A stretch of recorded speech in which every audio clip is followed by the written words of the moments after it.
everyone, so I hope you all are doing well. So I hope आप लोग हमारे channel को follow कर रहे हो, सब्सक्राइब कर रहे हो, है ना। और वीडियोस आपको अगर पसंद आते हैं तो आपको क्या करना है, लाइक कर रहे हो। आई होप सो, क्योंकि मैंने ऑलरेडी ओसीएम का first chapter principle of management और second chapter function of management और 12th standard Maharashtra board already upload हो चुका है। तो आप जल्दी से अपनी पढ़ाई, अपनी रीडिंग स्टार्ट कर सकते हो हमारे यूट्यूब चैनल से, ठीक है। सो अगर आप हमारे चैनल को पसंद कर रहे हो, अच्छा लग रहा है आपको वीडियो, तो मेरा यही रिक्वेस्ट है कि आपको क्या करना है, आपको लाइक करना है और आपको हमको अच्छे अच्छे कमेंट्स देना है। इससे और कुछ नहीं, हमको मोटिवेशन मिलता है जब हम आपके प्यारे प्यारे कमेंट्स पढ़ते हैं।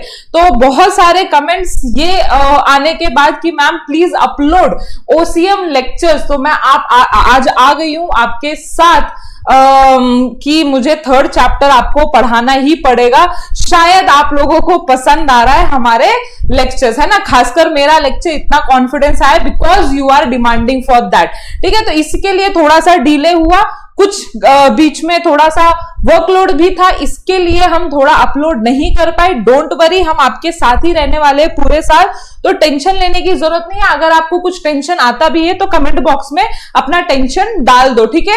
टेंशन देना है, लेना नहीं है, क्योंकि आपके पास है सारंग गुजराती कॉमर्स एकेडमी का यूट्यूब चैनल, ठीक है। ये चीज याद रखना, क्या टेंशन लेना नहीं है, देना है, ठीक है। किसको भी दो, हमको भी दे दो, लेकिन लेना नहीं है टेंशन, क्योंकि आ गया है हमारे साथ सारंग गुजराती कॉमर्स एकेडमी, है ना। मेरे को अभी अभी ये कुछ तो भी टैगलाइन आप लोगों के लिए पता नहीं, अचानक से ये अंदर से भावना निकल गई। चलो, सो पढ़ाई स्टार्ट करते हैं इसी के साथ। नाउ आज हम जो देखने वाले हैं वो थर्ड चैप्टर है हमारा। बहुत ही इंटरेस्टिंग चैप्टर है, बट इंटरेस्टिंग चैप्टर तो है, बट ये इसका वेटेज जो हमारे एग्जाम के लिए उस बहुत ही कम है, 5 मार्क्स का वेटेज है। तो ये ऐसा चैप्टर है कि आप अपने एग्जामिनेशन, जब आपके लास्ट दिन रहे, जब आपका लास्ट डे रहे रीडिंग के लिए, है ना, एग्जाम से पहले 1-2 दिन छुट्टियां मिलती है, तो इस चैप्टर को आप लास्ट प्रायोरिटी रख सकते हो, क्योंकि ये चैप्टर है बहुत लंबा, बट वेटेज कितना है, सिर्फ 5 मार्क्स का वेटेज है। तो इतना इसको भाव देने की जरूरत नहीं इस चैप्टर को। हाँ, लेकिन सीखने जैसा अपने फ्यूचर पॉइंट ऑफ व्यू बहुत सारी चीजें हैं। तो ये मैं बोलना चाहूंगी कि इस चैप्टर को पढ़ना जब रेगुलर रीडिंग में अच्छे से करना है, लेकिन जब एग्जाम आएगा तो उसको, इस चैप्टर को आप लास्ट प्रायोरिटी दे सकते हो, ठीक है। ऐसा मैं किसी चैप्टर को यूजुअली बोलती नहीं हूं, बट मैंने इस चैप्टर को बोला है बिकॉज आउट ऑफ 8 ये ऐसा चैप्टर है जिसका सिर्फ और सिर्फ 5 वेटेज है ना, 5 मार्क्स का वेटेज है। नाउ यू कैन सी कि आप क्या क्या इस चैप्टर में देखोगे, तो हमको इधर एंटरप्रेन्योर को समझना है कि हु इज एंटरप्रेन्योर, ठीक है। कुछ लोग ऐसे कंफ्यूज होते हैं कि बिजनेसमैन एंड एंटरप्रेन्योर सेम होते हैं, तो यही सारी चीजें आपको बता रखी है कि क्या इन दोनों में क्या सिमिलैरिटी है, क्या डिफरेंसेस आप निकाल सकते हो। आप हिस्ट्री देखने वाले हो एंटरप्रेन्योर की, कहां कहां से हमारे पास एंटरप्रेन्योर का जो आज हम वर्ड यूज कर रहे हैं, एंटरप्रेन्योरशिप या एंटरप्रेन्योर, तो वो वर्ड कहां से डेवलप हुआ और आज हम एंटरप्रेन्योर किसको बुलाते हैं। हिस्ट्री देखने वाले हो, कैरेक्टरिस्टिक देखने वाले हो, फिर क्वालिटीज, फंक्शंस, ये सारी चीजें हम देखने वाले हैं। फिर लास्ट पार्ट जो आपका रहने वाला है वो समथिंग अपने इंडिया में क्या क्या रिसेंट इनिशिएटिव हुआ है एंटरप्रेन्योरशिप डेवलपमेंट को लेके। जैसे कि हमारे इंडिया में अभी अभी 4-5 साल हो गए जब मोदी जी ने startup India, stand up India, ये सारे चीजें हमारे इंडिया में लाई, just to make India a powerful country, है ना। क्योंकि आपको भी पता है, जब तक हम ऐसे बिजनेसमैन को सपोर्ट नहीं करेंगे, हमारा जो कंट्री है वो सेल्फ डिपेंडेंट, आत्मनिर्भर भारत नहीं बनेगा। तो इसीलिए मोदी जी को ये सारे जो इनिशिएटिव लाए हैं उन्होंने, उसकी वजह से हमारी जो कंट्री है दिन भर दिन ग्रो कर रही है। बिकॉज बेसिक फंडा यही है कि जितने एंटरप्रेन्योर, जितने बिजनेसेस हमारे कंट्री में रहेंगे, उतनी कंट्री हमारी आगे बढ़ेगी, क्योंकि उसके वजह से हमारी कंट्री का एक्सपोर्ट बढ़ेगा, इंपोर्ट कम से कम होगा, जहां पे जरूरत है वहां पे ही इंपोर्ट किया जाएगा। तो ये सारा पूरा जो सीन है, जैसे मैंने आपको बोला, entrepreneurship development is a important chapter knowledge point of view, but याद रखना एग्जाम में इसको लास्ट प्रायोरिटी देनी है, ठीक है। सो ये था इंट्रोडक्टरी पार्ट मेरा। ना बुक का इंट्रोडक्टरी पार्ट देख लेते हैं। इन्होंने बोला है कि जो एंटरप्रेन्योरशिप होता है ना, एंटरप्रेन्योर और एंटरप्रेन्योरशिप, तो एंटरप्रेन्योर वो पर्सन जो रिस्क ले रहा होता है, बिजनेस कर रहा होता है, और एंटरप्रेन्योरशिप मतलब वो प्रोसेस जिससे कि हम एंटरप्रेन्योर बनते हैं। तो आप जब कभी भी सोचते हो कि हमको एंटरप्रेन्योरशिप करना है, मतलब ही हमको एंटरप्रेन्योर बनना है, तो you have to work day and night, है ना। आपने बहुत सारे ऐसे बिजनेसमैन की स्टोरी सुनी होगी, जिसको हम आज एंटरप्रेन्योर बोलते हैं, कि वो रात दिन 24/7 अपने ऑफिस में ही सो के गुजारते थे, और उन्होंने कुछ नया रिसर्च करने के लिए अपने आप को फुल टाइम डेडिकेटली अपने उस चीज को दे दी जो चीज वो करना चाहते थे, और वो आज हमारे सामने as a very famous personality करके हैं। ओके, तो आप बहुत सारे हमारे कंट्री में या आउटसाइड कंट्री, हमारे कंट्री को छोड़ के भी यूएसए ऐसी जगह पे आप देखोगे तो बहुत सारे एंटरप्रेन्योर आपको एज ए एग्जांपल दिखेंगे। जैसे कि आपको पता है mark Zuckerberg is one of the famous personality in front of you, जिन्होंने एंटरप्रेन्योर के नाम से, या तो आप बोल सकते हो यंगेस्ट एंटरप्रेन्योर वो रह चुके हैं, या आप स्टीव जॉब देख सकते हो, एलॉन मस्क इसमें एग्जाम्पल में आते हैं। ऐसे बहुत सारे आप एग्जाम्पल देख सकते हो। आपके जैसे सोशल मीडिया तो आप स्क्रॉल ही कर सकते हो।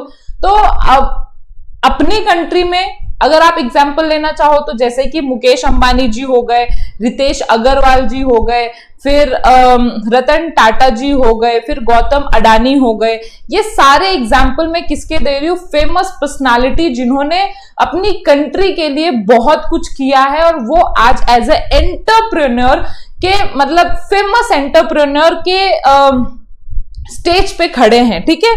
सो ऐसे इन्हीं के बारे में वो चैप्टर है एक्चुअली, कि अगर आप as a commerce student future में आप अपनी जो लाइफ है वो एज ए एंटरप्रेन्योर देखना चाहते हो, तो आप एज अ आइडल किसको रख सकते हो? तो ये सारे एग्जाम्पल मैंने आप लोगों के सामने रख दिए। तो ये पूरा चैप्टर अगर आप उन लोगों को ध्यान में रखते हुए पढ़ोगे तो आपको ये चैप्टर जो है इजी जाएगा। जैसे कि पहला ही सेंटेंस दिया हुआ है कि entrepreneurship is a full time job which require dedication and hard work.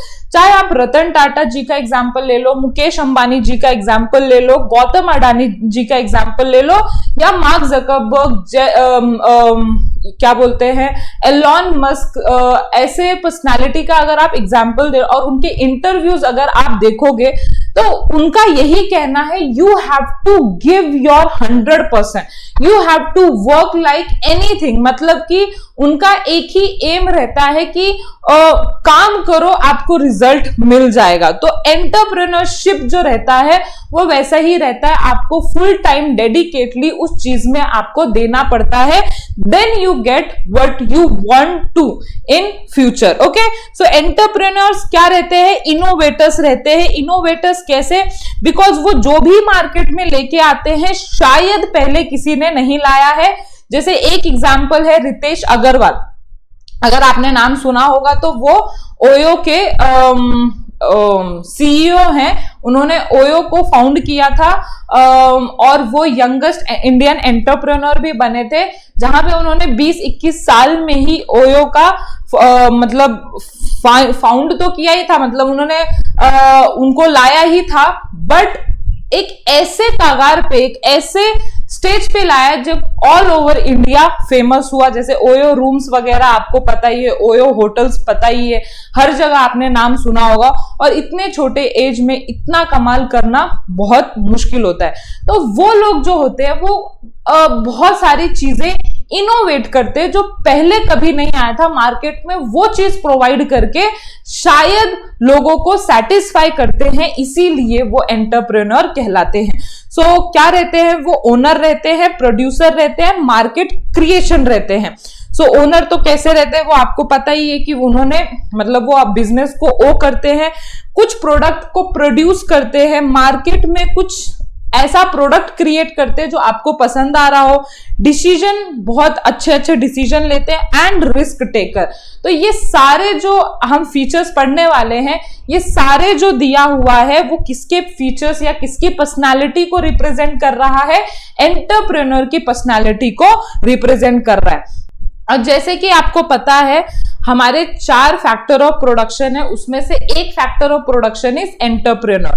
जैसे कि 4 फैक्टर ऑफ प्रोडक्शन आपको पता ही है, उसमें से 3 लैंड, लेबर एंड कैपिटल। आपने 11th स्टैंडर्ड में पढ़ा ही होगा कि कोई भी बिजनेस करने के लिए ये 4 फैक्टर्स तो चाहिए ही चाहिए, लैंड, लेबर, कैपिटल, एंड चौथा कौन होगा? एंटरप्रेन्योर। अगर उधर एंटरप्रेन्योर प्रेजेंट नहीं होता है तो इन तीनों का होना शायद एक वेस्टफुल थिंग है, क्योंकि जब तक एक कोई ह्यूमन बीइंग इस पर्टिकुलर बाकी के फैक्टर ऑफ प्रोडक्शन को अच्छे से इस्तेमाल करने वाला कोई नहीं रहेगा, तो इन फैक्टर ऑफ प्रोडक्शन का रहने का कोई फायदा नहीं है। तो इतना इंपॉर्टेंट है एंटरप्रेन्योर। और एंटरप्रेन्योर क्या क्या चीजें करते हैं, इधर बोला हुआ है, they generate employment opportunity.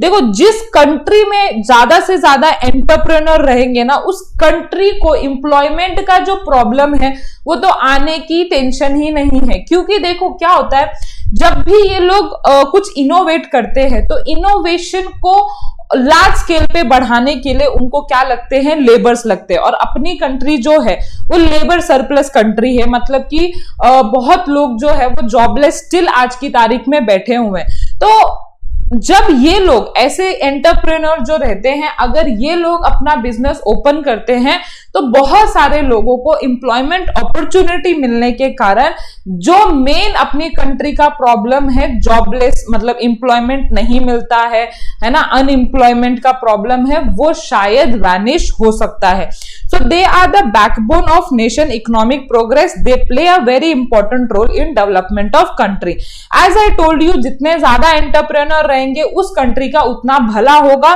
Because कहीं ना कहीं एम्प्लॉयमेंट जनरेट होगा, कहीं ना कहीं इकोनॉमिक रिसोर्सेज का अच्छी तरह से इस्तेमाल होगा, कहीं ना कहीं एक्सपोर्ट ज्यादा होगा, एक्सपोर्ट से हमारे पास ज्यादा से ज्यादा फॉरेन एक्सचेंज आएंगे, जिससे कि ओवरऑल हमारे कंट्री का जीडीपी बढ़ेगा और हेंस हमारी कंट्री का डेवलपमेंट होगा। एग्री और नॉट? शायद अब आप एग्री हो गए कि एंटरप्रेन्योर क्यों इतना इंपॉर्टेंट रोल प्ले करते हैं किसी भी कंट्री में। नाउ हिस्ट्री की तरफ बढ़ते हैं। हिस्ट्री में आपको क्या दिया हुआ है? पहले आपको 16th सेंचुरी दिया हुआ है, फिर 1700 एडी के टाइम का दिया हुआ है, एंड देन 18th सेंचुरी दिया हुआ है। देखो 16th सेंचुरी में क्या होता था, फ्रेंचमैन है वो एंटरप्रेन्योर किसको बोलते थे? वो एंटरप्रेन्योर सिर्फ एक मिलिट्री एक्सपीडिशंस, मतलब जो मिलिट्री को लीड करता था उस इंसान को एंटरप्रेन्योर बोला जाता था। जैसे आर्मी को लीड करने वाला मतलब उनके लिए एंटरप्रेन्योर होता था। तो 16th सेंचुरी में ऐसा था जिसको एंटरप्रेन्योर डोनेट किया गया था। Now 17th century that is 1700 AD में जो एंटरप्रेन्योर वर्ड जिसको रेफर किया गया वो कॉन्ट्रैक्टर एंड आर्किटेक्ट्स थे।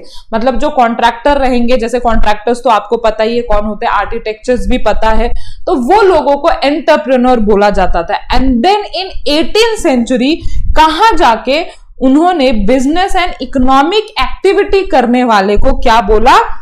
एंटरप्रेन्योर बोला।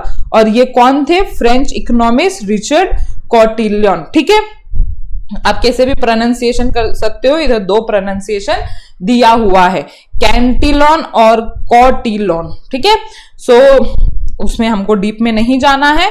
ऐसा हुआ था हमारे कंट्री की हिस्ट्री में। And then in 1848 the famous economist John Stuart Mill described entrepreneurship as a founding of private enterprise. जब अभी 1848 आया, जैसे कि अपना 18th सेंचुरी, मतलब ये 19th सेंचुरी आप लिख सकते हो ये। ठीक है, मतलब इन 19th सेंचुरी अप्रॉक्स। ठीक है, हमारे कंट्री में जो एंटरप्रेन्योरशिप बोला गया वो किसको बोला गया? जो कि फाउंडर रहेगा प्राइवेट एंटरप्राइज को। तो कहीं जाके 19th सेंचुरी में एक एप्रोप्रिएट डेफिनेशन आया कि हम एंटरप्रेन्योर किसको बोल रहे हैं, जो प्राइवेट एंटरप्राइज को मतलब अपने बिजनेस को फाउंड करेगा। Okay, so as far as India is concern several factor are responsible for slow growth. अभी इस पैरा में क्या दिया हुआ है वो मैं प्रिसाइज करके आपको बोलती हूँ। इन्होंने इतना ही दिया हुआ है कि हमारी कंट्री में जब हम इंडिपेंडेंट हुए थे, देखो जैसे हमारी कंट्री पहले क्या बोली जाती थी, हम एज अ सोने की चिड़िया हमको रेफर किया जाता था बाय वर्ल्ड वाइड। क्यों सोने की चिड़िया हम हुआ करते थे? हमारी कंट्री, हम नहीं, है ना, ह्यूमन बीइंग नहीं, हमारी कंट्री को सोने की चिड़िया बोला जाता था। क्योंकि हमारी कंट्री बहुत ही रिच रिसोर्सेस रखती थी। हमारी कंट्री में ऐसे ऐसे रिसोर्सेस थे जो शायद ऑल ओवर कंट्री नहीं पाए जाते थे, तो हम इनका बहुत अच्छे से इस्तेमाल करके, जैसे कॉटन हो गया, ये सारी चीजें, रिसोर्सेस हमारी कंट्री में बहुत सरप्लस थी। मतलब हम एक मिनरल रिच कंट्री थे, मतलब रिसोर्सेज हो या मिनरल्स हो, हमको सेल्फ सफिशिएंसी थी। बट हमारे कंट्री में किसने 2 साल रूल किया? एज यू नो, हमारी कंट्री को जो ब्रिटिशर्स है उन्होंने 200 ईयर अप्रोक्सीमेटली हम किसके अंडर रहे? ब्रिटिशर्स रूल के अंदर। और उस दौरान हमारी कंट्री को पूरा का पूरा जो ये मिनरल रिच पूरा रिसोर्सेस था, वो पूरा का पूरा वो बाहर की कंट्री को, दैट इज इंग्लैंड की कंट्री को एक्सपोर्ट किया जा रहा था थ्रू डिफरेंट रूट्स। और हमारी country poor and below poverty and पूरा का पूरा हमारी कंट्री को निचोड़ के खा लिया गया था, यू कैन ब्लंटली अगर मैं बोलूं, बाय ब्रिटिशर्स हमारी कंट्री में कुछ रहने नहीं दिया था। तो ये चीज बहुत ही मुश्किल थी इंडियन गवर्नमेंट को। जब हमारी कंट्री इंडिपेंडेंट हुई 1947 में, तो हमारी कंट्री के सामने एक बहुत बड़ा चैलेंज था कि अब कैसे हम है ना इस चीज को वापस लेके आए अपनी कंट्री को, फिर से वो पूरा जो सोने की चिड़िया थी, फिर से हमारी कंट्री सोने की चिड़िया कैसे बन सकती है। तो ये हमारे जो लीडर्स थे उनके लिए बहुत बड़ा चैलेंज था। स्टिल अगर आप देखते हो आज की तारीख में, तो मैं हर वक्त प्रेस करती हूँ यस कि जो हमारी कंट्री में बीजेपी आए हैं, उन्होंने बहुत हद तक हमारी कंट्री, इनफैक्ट कांग्रेस ने भी अपनी जगह पे बहुत कुछ किया है, बट जो अभी डेवलपमेंट देखने को मिल रहा है वो बहुत हद तक एक डिफरेंट लेवल का डेवलपमेंट है। एज यू नो, हमारी कंट्री ऑल ओवर कंट्री कुछ ना कुछ, ऑल ओवर वर्ल्ड कुछ ना कुछ कर रही है, कुछ ना कुछ एक वजूद रखती है। पहले इंडिया कहीं भी स्टैंड नहीं करता था, लेकिन आज जो फॉरेन कंट्रीज के सामने एक India as a country stand कर पाया। लोगों को पता है बाहर वर्ल्ड में कि इंडिया करके एक कंट्री है, पहले वो भी नहीं पता था, वो इग्नोरेंट कंट्री थी हमारी कंट्री। तो यस, तो ये एक हमारी कंट्री का हिस्ट्री रहा है, फिर मिडिल पीरियड रहा है, एंड देन आज के तारीख में आप सारी चीजें एक्सपीरियंस तो कर ही रहे हो। सो उन्होंने बोला है कि however the Indian government is considerably enhancing the ease of doing business. Continuous हमारी कंट्री कुछ ना कुछ कर ही रही है ताकि हमारे बिजनेस को क्या हो, इजी हो बिजनेस करने में, और जो फायदे हैं बिजनेस करने में वो हमारी कंट्री को मिले। जैसे कि अगर आप देख सकते हो in middle period of 1990s में सिडबी को लॉन्च किया गया, नाबार्ड को लॉन्च किया गया, ऐसे बहुत सारे इंस्टीट्यूट आए जो एग्रीकल्चरिस्ट को सपोर्ट कर सकते हैं, माइक्रो मीडियम एंटरप्राइज को सपोर्ट करें, ताकि जो स्मॉल स्केल एंटरप्राइज है या जो रूरल डेवलपमेंट है वो अगर आगे बढ़ेगा तो हमारी कंट्री ऑटोमेटिकली नए नए एंटरप्रेन्योर को पैदा कर सकती है। You got it? Okay. Now concept में बहुत कुछ लिखा हुआ है, बट कंसेप्ट जो है मैं ना एक्चुअली चाहती हूं कि एक बार हमारा आगे का पार्ट हो गया ना तो मैं वापस कंसेप्ट पे आऊंगी। मतलब कि एक्चुअली इसमें और कुछ नहीं, फीचर्स वगैरह कैरेक्टरिस्टिक वगैरह समझा रखे हैं, तो एक बार हमने वो फीचर कैरेक्टरिस्टिक अच्छे से कर लिया तो मुझे समझाने में ये इजी हो जाएगा। देखो पहले डेफिनेशन कर लेते हैं, दैट इज 3.4। डेफिनेशन क्या बोल रहा है, हम एंटरप्रेन्योरशिप किसको बोलते हैं, is a pursuit of opportunity beyond resources control. मतलब एक ऐसा काम करना जहां पे आप एक अपॉर्चुनिटी ढूंढते हो बियॉन्ड उसके, मतलब जो वो शायद किसी ने पहले किया नहीं है, किसी ने देखा नहीं है। जैसे कि हमारे कंट्री में बहुत सारे नए नए इन्वेंशन हुए, तो शायद वो लोग क्या होंगे, एंटरप्रेन्योर होंगे, और वो जो कर रहे थे एंटरप्रेन्योरशिप कर रहे थे, क्योंकि पहले ऐसा कभी किसी ने प्रोडक्ट नहीं बनाया था मार्केट में, और इन एंटरप्रेन्योर ने ऐसा प्रोडक्ट बना के बियॉन्ड द अपॉर्चुनिटी कुछ क्रिएट किया, उसी को हम एंटरप्रेन्योरशिप बोल सकते हैं। ठीक है, opportunity beyond the resources control, मतलब कि ऐसा कभी देखा नहीं गया था मार्केट में, स्टिल ऐसे एंटरप्रेन्योर ने वो मार्केट में सामने रखा। जैसे एग्जांपल के लिए आप रितेश अग्रवाल ले सकते हो, उन्होंने ओयो रूम्स, ओयो होटल, ये सारे चीजों को लाया अपनी कंट्री में, जो कि नहीं था। तो beyond the resources, beyond their मतलब कि पावर, उन्होंने कुछ चीजें लाई अपनी कंट्री में और रखी। नाउ वेबस्टर डिक्शनरी के हिसाब से हम एंटरप्रेन्योर का डेफिनेशन देख लेते हैं। उन्होंने बहुत सिंपल एंड बहुत क्लियर डेफिनेशन दिया है, जहां पे उन्होंने बोला है कि एंटरप्रेन्योर वो पर्सन जो बिजनेस को स्टार्ट करता है, और वो person who is willing to take risk in order to make money. मतलब सिंपल है, एंटरप्रेन्योर कौन होगा जो बिजनेस को स्टार्ट करेगा, ऐसे बिजनेस को स्टार्ट करेगा जहां पे रिस्क फैक्टर बहुत है, जहां पे हो सकता है कि रिस्क इतना ज्यादा हो कि उसके सारे पैसे डूब सके। और ये सारी चीजें क्यों होती है, ऑफ कोर्स इस एम से तो नहीं होती है, फ्यूचर में उसे पैसा मिलेगा, इससे वो लोगों को जॉब देगा, इस एम से अगर वो चलता है तो वो एंटरप्रेन्योर होता है। मतलब who is starting business, who is willing to take risk to make money in future is entrepreneur. Simple. तो अगर आपको एग्जाम में कोई डेफिनेशन पूछा गया तो आप वेबस्टर डिक्शनरी के हिसाब से दे सकते हो। नाउ ऑक्सफोर्ड इंग्लिश डिक्शनरी के डेफिनेशन क्या है? So entrepreneur is person who organise and operate a business और business is taking greater than normal financial risk is in order to do so. Simple, वही ऊपर वाले को और थोड़ा सा एलैबोरेट किया गया है कि जो सारी चीजें करता है, ऑर्गेनाइज करता है, ऑपरेट करता है बिजनेस में, है ना, to do business and businesses, मतलब एक बिजनेस करे या बहुत सारे प्रोडक्ट में बिजनेसेस करे। जैसे आपको पता है हिंदुस्तान यूनिलीवर के जो प्रोडक्ट है वो आप काउंट भी नहीं कर सकते, इतने लाइन में वो घुसे हुए। मतलब उनका आपको वैसलीन भी देखने को मिलेगा, उनके आपको क्रीम भी देखने को मिलेंगी, है ना, कॉस्मेटिक में तो आपको पता भी नहीं चलेगा कि ये हिंदुस्तान यूनिलीवर के ही प्रोडक्ट्स हैं। ठीक है, सो बहुत ही ज्यादा लाइन ऑफ प्रोडक्ट है। तो एंटरप्रेन्योर कैन डू बिजनेस और बिजनेसेस, और जो रिस्क रहते हैं वो कुछ ज्यादा ही रिस्क रहते हैं उसमें। क्यों? क्योंकि ना शायद उस एंटरप्रेन्योर से पहले मार्केट में ऐसा कोई प्रोडक्ट नहीं लाया था।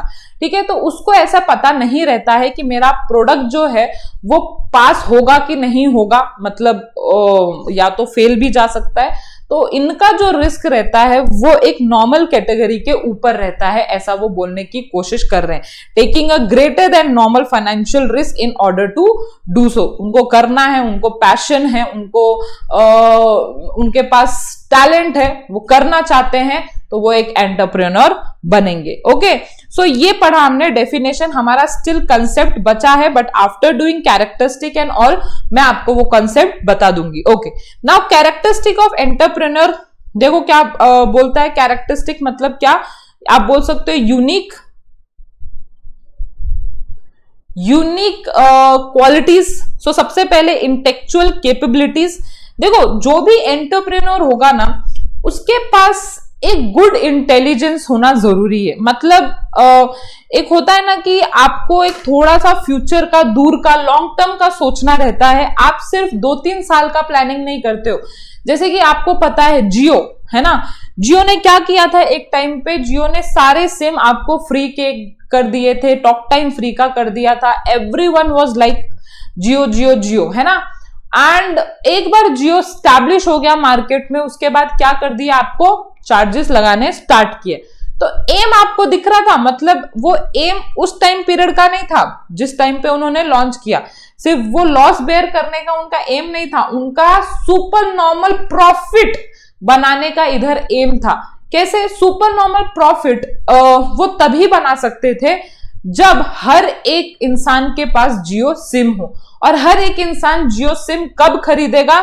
जब वो आप नेग्लिजिबल अमाउंट में लोगों को दोगे, मतलब ऑलमोस्ट फ्री का ही था। सब लोगों ने जियो पे अपने सिम को पोर्ट करवा लिया। आफ्टर पीरियड ऑफ टाइम उन्होंने जियो को चार्ज कर दिया।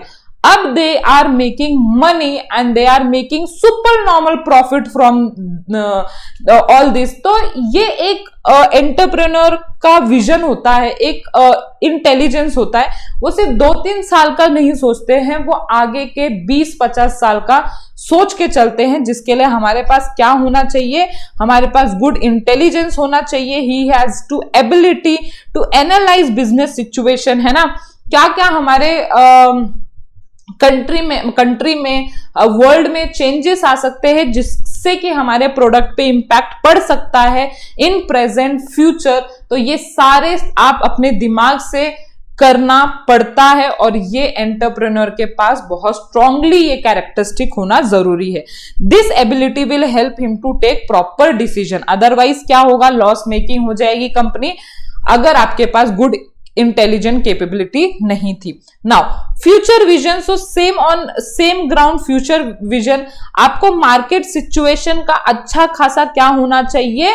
फ्यूचर मार्केट सिचुएशन का फोरसाइट होना चाहिए। फोरसाइट मतलब एक गुड डीप नॉलेज होना चाहिए मार्केट का, कि मार्केट में क्या चल रहा है, क्या चेंजेस रिक्वायर्ड है, क्या लोगों को नहीं पसंद आ रहा है, किस चीज की नीड है, everything. You have a good knowledge about the market situation of present as well as very important of future. So he should have a knowledge of external business environment. अभी business environment मतलब क्या? आपने 11th में last chapter पढ़ा था। business environment मतलब जो business के आसपास के जो दुनिया होती है, वो जो business को impact कर सकती है, जैसे competitor, जैसे हमारा जो political environment है, जैसे हमारा टेक्नोलॉजिकल इन्वायरमेंट है। These all come under external business environment. तो इसके बारे में भी एक स्ट्रॉन्ग नॉलेज होना बहुत जरूरी है कि क्या पॉलिटिकल पार्टीज चेंज होंगे फ्यूचर में, टेक्निकली कुछ इसमें चेंजेस आएंगे, बिकॉज उसी हिसाब से उनको मशीनरीज वगैरह क्या करने, इंस्टॉल करने पड़ते हैं। फिर इसके वजह से क्या होता है? They can make proper decision according to the situation and changes जो हो सकता है फ्यूचर में, and after knowing the changes they can take timely action, मतलब टाइम पे रह के वो एक्ट कर सकते हैं। तो ये होता है फ्यूचर विजन, कि आप लोगों को जो भी एंटरप्रेन्योर बनने का सोच रहा है, they can't just make product and market में उसको ला सकते, ऐसा नहीं होता है। पहले आपको मार्केट में रिसर्च करना पड़ेगा, जाना पड़ेगा। यू हैव टू आपको रिसर्च एंड डेवलपमेंट करना पड़ेगा, then you can make a product, और फिर आप कुछ अच्छा कर सकते हो। ठीक है। So third one is hard work.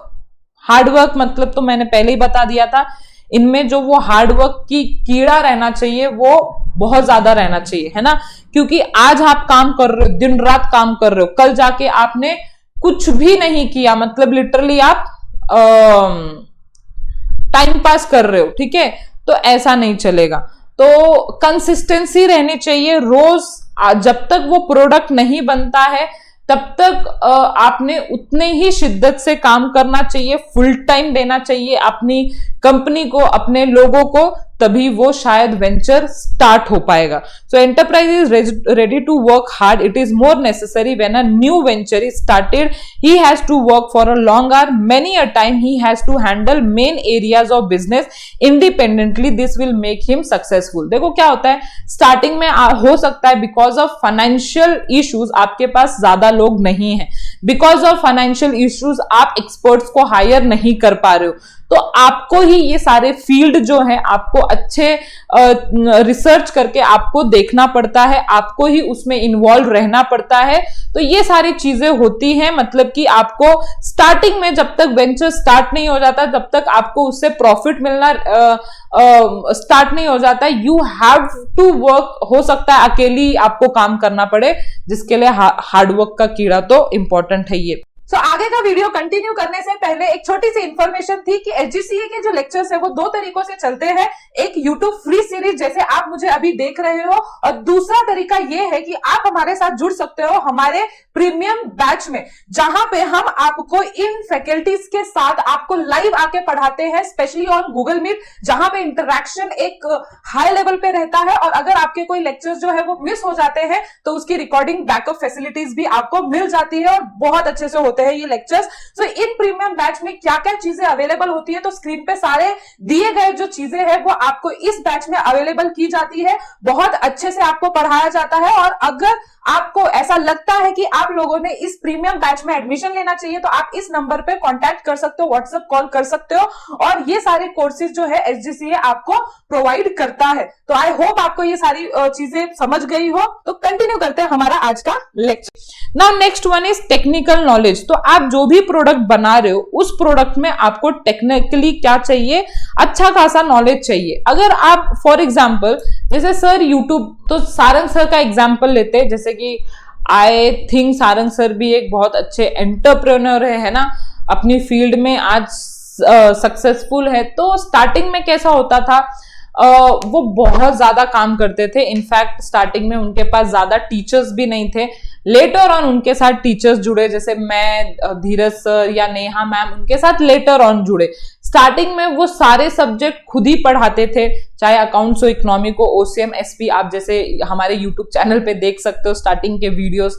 तो वो खुद ही पढ़ाते थे और लोगों को पसंद आते थे। फिर धीरे धीरे लोगों को उनका अकाउंट्स और इको बहुत पसंद आने लगा, तो उन्होंने एक अपने सब्जेक्ट को चूज किया, उस पर ज्यादा उन्होंने गौर किया। तो कहने का मतलब है, आप जब भी कोई चीज स्टार्ट करो तो you have should have technical knowledge about this. ये नहीं आपको ही कुछ पता नहीं है तो आप कैसे आगे जो एम्प्लॉइज आएंगे। जैसे आफ्टर जब मैं जुड़ी थी तो सर ने मेरे को बहुत कुछ बताया कि एसपी को आप कैसे पढ़ा सकते हो, ओसीएम को आप क्या क्या एग्जाम्पल देके पढ़ा सकते हो। तो ये सारी चीजें मुझे सर से गाइडलाइन मिली थी। तो कहने का मतलब है, आप कितने भी बड़े एंटरप्रेन्योर हो, but you should have in your field, you should have technical knowledge. अगर आपको उस फील्ड के बारे में ही नहीं पता, उस चीज के बारे में ही नहीं पता है, तो आप कैसे दूसरों को गाइड कर पाओगे। So entrepreneur have a good technical knowledge about his business. The entrepreneur has to ability to update himself with the latest knowledge about the product, process and technology. फिर जैसे कि और इसको इलैबोरेट करूंगी ना, उनके पास टेक्निकल नॉलेज तो था ही, उनके पास टीचिंग स्किल्स तो था ही, बट लेटर ऑन उनके दिमाग में आया कि हमको यूट्यूब स्टार्ट करना है। बट जैसे कि आपको पता है, यूट्यूब स्टार्ट करने के लिए बहुत सारे स्ट्रीमिंग का नॉलेज होना चाहिए, बहुत सारे सॉफ्टवेयर का नॉलेज होना चाहिए कि आप कैसे स्ट्रीम कर सकते हो, आप कैसे सॉफ्टवेयर को हैंडल कर सकते हो, जो स्टिल मेरे को नहीं पता है। वो सिर्फ सारंग सर को ही पता है कि कैसे करना है ऑल दिस। तो टाइम के साथ आपको क्या करना पड़ता है, अपने नॉलेज को अपडेट करना पड़ता है और उसको अपने कंपनी में लागू करना पड़ता है। ये एंटरप्रेन्योर को करना ही पड़ता है, क्योंकि आप अपने पिछले जमाने के नॉलेज से या पिछले जो आउटडेटेड नॉलेज है उससे आप आगे नहीं बढ़ सकते हो। आगे का नॉलेज आपको, जैसे आजकल सॉफ्टवेयर्स आ रहे हैं, बहुत नए नए सॉफ्टवेयर्स आ रहे हैं, तो इस चीज में हमको भी मतलब कि जाना पड़ता है, अपडेट करना पड़ता है। ओके, सो कम्युनिकेशन स्किल आपकी बहुत अच्छी होनी चाहिए। जैसे मैंने बोला कि किसी भी लोगों के साथ आप अगर अच्छे से इंटरैक्ट करोगे तो दे विल थिंक कि हम इस कंपनी के साथ जुड़े, एक्सपैंड करें, ग्रो करें। तो communication skill I think so play very important role to become entrepreneur. ठीक है, so he must able to express his idea strategies effectively. It is necessary that is proper understanding between sender and receiver of the message. देखो example के लिए, जैसे आपने कभी रतन टाटा जी का अगर स्पीच सुना होगा, they have a very good communication skill. फिर अगर आपने पीएम मोदी जी का एग्जाम्पल स्पीच सुना होगा, तो बहुत लोग जो है बहुत अच्छी तरह से इंटरैक्ट कर पाते, कनेक्ट कर पाते हैं, सुनते हैं उनको। लेकिन अगर वही मैं बोलूं, अगर आपने मनमोहन सिंह का जो स्पीच देखा होगा, वो बहुत ही एक मोनोटोनस स्पीच है। लोग ज्यादा देर तक उसको सुन नहीं पाते। किसी को क्रिटिसाइज नहीं कर रही, बट आपके सामने एक एग्जाम्पल रखने के लिए कि हम मनमोहन सिंह भी हमारे पीएम रह चुके हैं, और जो अभी करंटली जो नरेंद्र मोदी जी है वो भी अपने पीएम हैं। तो पहले जो वो स्पीच होता था, है ना, एवरी इंडिपेंडेंस को, तो वो बहुत मोनोटोनस होता था अगर आपने नोटिस किया। लेकिन अभी के टाइम पे जब नरेंद्र मोदी जी स्पीच देते हैं तो वो सुनने में बहुत अच्छा लगता है। हर एक बातें वो इतने एकदम अच्छी तरह से करते हैं, इतने स्ट्रांगली अपना पॉइंट रखते हैं कि सुनने में मजा आता है, और कोई भी इंसान जो है बहुत ज्यादा मतलब उनसे कनेक्ट कर पाता है ना। तो ये सारी चीजें इंपॉर्टेंट होती हैं एंटरप्रेन्योर बनने के लिए। Now 6th one is highly optimistic. Highly optimistic क्यों? क्योंकि देखो, ऑप्टिमिस्टिक मतलब कि आपको हर वक्त पॉजिटिव रहना पड़ेगा। ऐसा नहीं है कि अगर कुछ आपके अगेंस्ट हो गया उस करंट पीरियड में तो आपने पूरा का पूरा अपना बिजनेस बंद कर दिया, आप बहुत ही सैड हो गए। ऐसा नहीं करना है। आपको क्या होना पड़ता है, आपको थोड़ा सा हर एक सिचुएशन में अपने आप को मेंटेन करना पड़ता है। जैसे भगवत गीता में एक चीज दी हुई है, अगर आपने रीड किया है भगवत गीता तो उसमें एक बहुत अच्छा पॉइंट बोला हुआ है कि जब आप खुश होते हो तो बहुत खुश भी नहीं होना, और जब आप सैड होते हो तो बहुत सैड भी नहीं होना है। हर एक ह्यूमन बीइंग के लाइफ में कुछ ना कुछ ऊपर की चीजें और कुछ ना कुछ नीचे आता ही है। मतलब ऊंच नीच ही हम किसको बोलते हैं? जिंदगी बोलते हैं। तो हमारे जो इमोशंस है वो बहुत इंपॉर्टेंट रोल प्ले करते हैं हम कितने सक्सेसफुल होंगे। तो हमको ना ही ज्यादा खुशी में बहुत खुश होना है कि यार हमारा सक्सेस, मतलब हमारा जो कुछ भी था वो बहुत सक्सेसफुल हो गया। और जब आप बहुत सैड होते हो तो देखो, गुस्से में आप कुछ भी बोल देते हो या आप कुछ भी कर जाते हो, तो वैसा भी नहीं होना है। अपने आप को इमोशनली बहुत स्टेबल रखना है। या आप बोल सकते हो हर वक्त आपको क्या होना चाहिए? एक पॉजिटिव एटीट्यूड होना चाहिए। आपको नेगेटिव एटीट्यूड ज्यादा हेल्प नहीं करता है कि यार ऐसा हो गया वैसा हो गया। आप हर वक्त रीजंस देते हो कि मैंने ऐसा किया रहता तो वैसा होता। आप ब्लेम गेम भी खेलते रहते हो कि उसकी वजह से ऐसा हो गया। नहीं, आप हर एक सिचुएशन में क्या कर सकते हो? पॉजिटिवली उसको ले सकते हो। जो हुआ अच्छे के लिए होता है, आगे देखते हैं। So always hopeful and confident about the market situation even in failure time. Such positive attitude help him to run his business successfully. अगर आप नेगेटिव एटीट्यूड के हो तो मैं आपको पहले ही बोल रही हूं, आपके लिए बिजनेस कैटेगरी बना ही नहीं है, क्योंकि बिजनेसेस में रिस्क होते हैं, अनसर्टेनिटी होती है, कुछ भी हो सकता है। तो अगर आप नेगेटिव एटीट्यूड के हो तो जब आप नीचे गिरोगे तो शायद उसको आप टैकल नहीं कर पाओगे। You have to be highly optimistic.